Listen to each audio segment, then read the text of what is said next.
Homens que sobreviveram à injeção letal e o novo método de execução dos Estados Unidos. Eu sou a Loba e nessa noite eu vou contar uma história para você. Vinheta.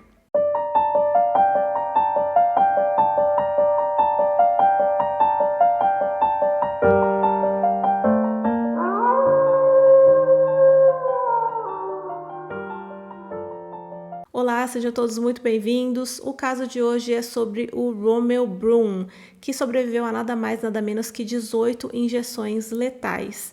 E enquanto eu estava pesquisando esse caso, eu achei mais outros 2 homens que também sobreviveram em 2022, então eu decidi colocar tudo junto, até porque eles, digamos assim, experimentaram o novo método de execução nos Estados Unidos, que está trazendo bastante polêmica, então eu achei interessante trazer aqui para a gente conversar sobre isso.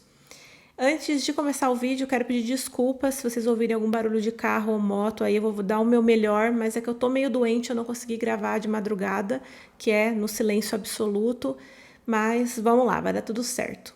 Bom, no dia 4 de junho de 1956, nasceu o Romeo Broom. E em 1984, quando ele tinha 28 anos, ele estava indo para o tribunal sob a alegação de estupro, sequestro, assassinato e roubo. Então, o que aconteceu? Num dia de jogo de futebol americano do East Cleveland, em Ohio, a Trina Middleton, de 14 anos, estava indo para lá com alguns amigos e ela foi supostamente abordada pelo Romeo e com uma faca foi levada para um beco ali no subúrbio, foi sequestrada, estuprada e teve o seu corpo deixado ali. O que ajudou a solucionar esse caso foram algumas testemunhas e também um exame de sêmen que foi feito no corpo dela. Só que esse exame não foi muito conclusivo. Então, em 1985, ele acabou pegando a pena de morte, mas a defesa dele recorreu por causa dessa inconsistência aí no exame, que o exame não foi conclusivo. E a defesa dele continuou recorrendo ano após ano e eles conseguiram fazer isso até a última instância, porque a pena dele estava com uma fila longa de espera. E cada juiz que analisava o caso dava o caso como inconclusivo por falta de provas. Em 2002, a família dele entrou novamente com recurso para rever a pena e, por sorte dele, no ano em que foi dada a decisão, em 1985, foi o ano em que o exame de DNA tinha acabado de sair do forno. Então, em 2003, a justiça ofereceu o exame de DNA para ele, ele fez o exame, só que o exame também foi inconclusivo, porque outros 8 ou 9 homens negros dos Estados Unidos tinham a mesma sequência genética que ele. Então, eles não podiam ter certeza que foi realmente ele que fez isso com a Trina. Então, esses homens também poderiam apresentar correspondência aos vestígios do crime. Só que aí eu fiquei pensando, mas esses homens, eles estavam próximos ao local? Eles estavam nesse dia ali perto de onde estava tendo esse jogo? Tinha alguma maneira de algum desses homens realmente ser suspeito? Não entendi muito bem essa parte. Mas o juiz avaliou e disse que a pena ela ia ser mantida e ela estava sendo dada não apenas só esse crime com a Trina, mas também pelas reincidências criminais dele, que foram a tentativa de sequestro da Melinda, de 11 anos, e o possível assassinato da Glória, de 14 anos. E aí eu também fiquei pensando, como assim o possível assassinato? E como assim a tentativa de sequestro, tudo isso, e ele estava solto? Ele não teve outras penas antes disso? Por que esses 2 crimes foram colocados na conta desse outro crime? Sabe? Eu não consegui entender essa parte. Assim, ele se disse inocente em todo esse processo e eu fiquei com uma sensação, posso estar errada, mas eu fiquei com uma sensação de que parecia que estavam querendo jogar tudo na conta dele ali, sabe? Vamos pegar esse homem negro forte aqui e vamos colocar na conta dele, vamos dizer que ele que cometeu esses crimes. Porque não tinha muita investigação, não tinha muita prova em cima de nenhum deles, entendeu? Mas o juiz manteve a pena e reagendou a execução. Então, a execução dele foi agendada para 15 de setembro de 2009, quando ele estava com 53 anos. E como que funciona, a injeção letal? Ela tem uma duração de 15 a 20 minutos e são administradas 3 injeções. Uma delas é um anestésico, a segunda é um relaxante muscular, então ela acaba parando o diafragma, e faz uma parada respiratória. e a terceira dela é o que faz a parada cardíaca. Só que 2 horas depois, isso ainda não tinha terminado. 2 horas depois, ele ainda estava vivo e eles estavam tentando administrar mais e mais injeções. As pessoas ali que estavam participando da execução dele, eles estavam achando que não estavam conseguindo pegar a veia dele direito e eles chegaram até a atingir o osso da canela, para vocês terem uma noção de como foi profundo o negócio. Só que aí, como eles viram que nada realmente ia acontecer, ele só estava sentindo dor ali, pedindo para parar, o governador de Ohio disse para cancelar a execução, né, e para reagendar para outro dia. Então, após o insucesso da execução, os familiares dele argumentaram que ele foi condenado a apenas uma pena de morte, né? Porque teve casos aí que as pessoas são condenadas a 2, sei lá quantas penas de morte. Ele foi condenado a uma pena de morte e não a prisão perpétua. Então, se a pena de morte dele foi cumprida, né, mas não deu certo, já foi feito. E ele não foi condenado à prisão perpétua, então ele não podia ficar lá pagando para o resto da vida, porque não foi isso que o juiz determinou. E eles também argumentaram que o sucesso, né, a eficácia ali dos medicamentos era responsabilidade do Estado. Então, como não funcionou, é como se ele tivesse que ser solto, né, como se ele já tivesse pago a pena dele. E aí eles usaram dessa brecha na lei. Só que o juiz manteve a decisão dele e disse que a execução ia ser agendada para outro dia. E aí também entrou um novo argumento, né, da defesa dele de que se outro método fosse colocado, ele seria cruel para a execução e também ia violar a sentença do juiz. Ficou essa briga aí que eles não sabiam muito bem o que fazer porque isso não tinha acontecido ainda.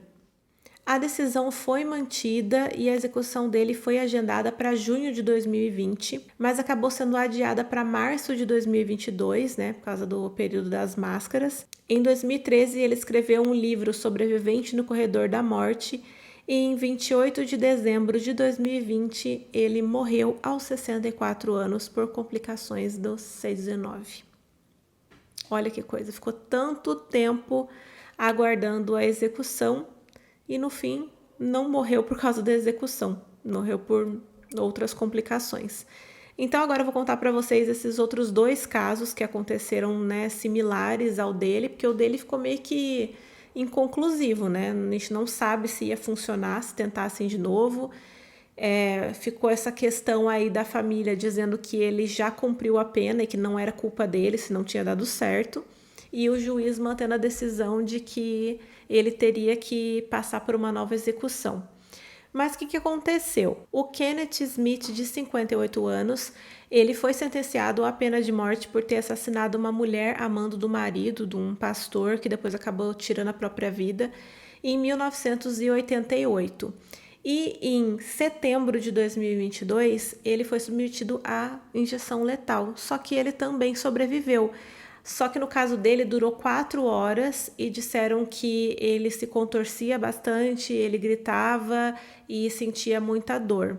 E o outro caso foi do Alan Miller, de 59 anos, que também foi sentenciado à pena de morte em 1999 por um tiroteio que acabou matando 3 colegas de trabalho. Ele também passou pela mesma situação ali, né, da injeção letal, e no caso dele duraram 90 minutos e também nada aconteceu. E aí, nesses 2 casos, acabou acontecendo a mesma coisa que com o Romeu, né? Foram adiando a execução deles. Só que no dia 24 de janeiro de 2024, agora, foi autorizada a primeira execução nos Estados Unidos por hipóxia de nitrogênio. Como que funciona? A pessoa fica ali na maca amarrada, né, com uma máscara e fica inalando o nitrogênio puro. Então, como não tem a entrada de oxigênio, ela acaba, né, perdendo os sentidos e falecendo.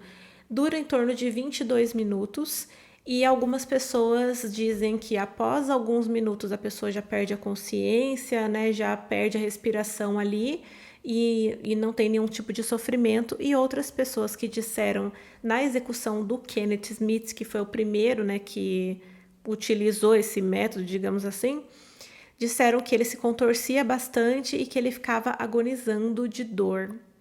Então tá uma polêmica aí, porque muitas pessoas dizem que esse é um método, né, de retrocesso e é um método de tortura, e outras pessoas dizem que não, que em poucos minutos a pessoa perde a consciência e não tem nenhum malefício assim para ela.